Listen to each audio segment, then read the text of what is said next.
Bonsoir à tous, bienvenue à ce flash d'information.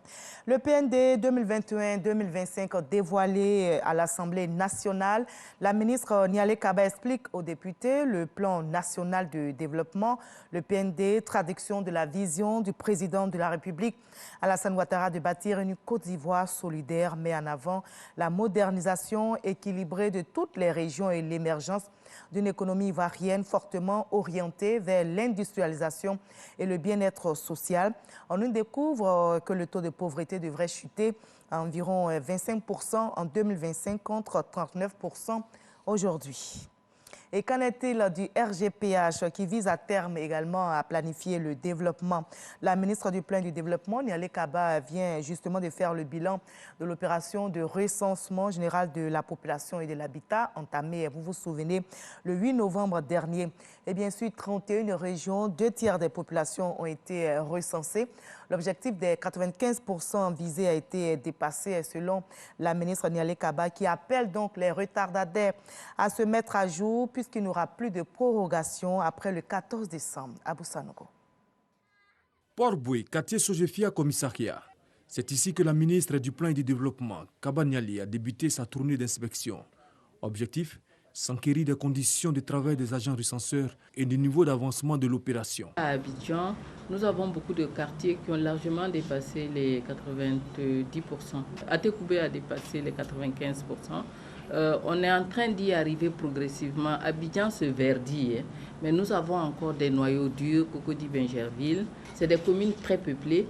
Nous avons encore tout un pan de ces communes-là pour lesquelles il faut que nous continuions de parler aux populations. Nous avons renforcé nos équipes, mais il faut que nous continuions donc de parler aux populations. Après Port-Boué, quelques quartiers des communes de Koumassi, Marcory et Cocody ont reçu la visite de la ministre Kaba Nialé, où elle a pu s'imprégner des réalités du terrain. Demander aux agents de faire preuve d'endurance. Il y a encore du boulot sur Abidjan et il faut que les agents acceptent de travailler de jour, de nuit et à tout moment, quitte à faire des équipes qui se relaient pour qu'on puisse prendre le flot maintenant que la population joue le jeu. Nous avons tenu à aller à Port-Boué, mais également à Cocody, qui n'est pas un quartier facile, et pour voir un peu le quotidien des agents sur le terrain. Et nous venons rassurer qu'avec le temps qui avance, les choses se débloquent. L'opération de recensement général de la population de l'habitat 2021 s'achève le 14 décembre. Et pour la première fois dans notre pays se tiennent les journées de la fonction publique. La première édition a démarré ce lundi au Palais de la Culture de Trècheville. Ces journées qui durent 5 jours se déroulent autour du thème « Le service public au cœur de la vie des populations ». Cette première journée a été marquée par des panels et décorations de fonctionnaires et agents de l'État. On y revient ce soir à 20h.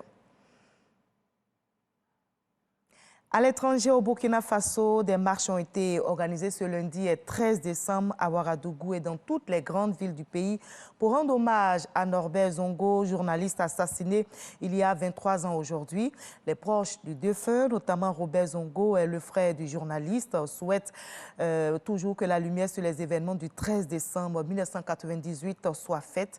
Directeur de publication d'un journal local, Norbert Zongo était d'abord et avant tout un journaliste d'investigation et qui dénonçait dans ses enquêtes la corruption, les détournements de fonds, mais aussi les atteintes aux libertés.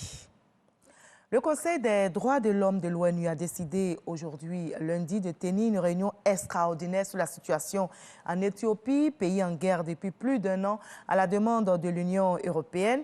Notez que cette session spéciale sur l'Éthiopie aura lieu vendredi prochain. Elle se tient au moment où le gouvernement éthiopien mène une contre-offensive pour reprendre du terrain aux rebelles qu'il combat dans le nord du pays.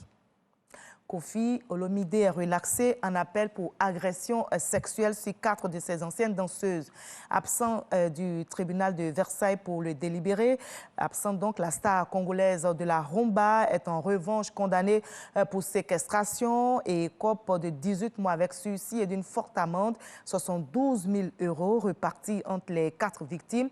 C'est la somme qui devra donc verser à ces 4 ex-danseuses qui l'accusaient d'agression sexuelle et de séquestration dans sa villa de la banlieue parisienne en milieu des années 2000. Et nous, on va se retrouver à 20h pour la grande édition, mais juste après ce Flash Info, suivez l'info régionale pour avoir toutes les nouvelles de nos régions ici en Côte d'Ivoire. Allez, à tout à l'heure à 20h.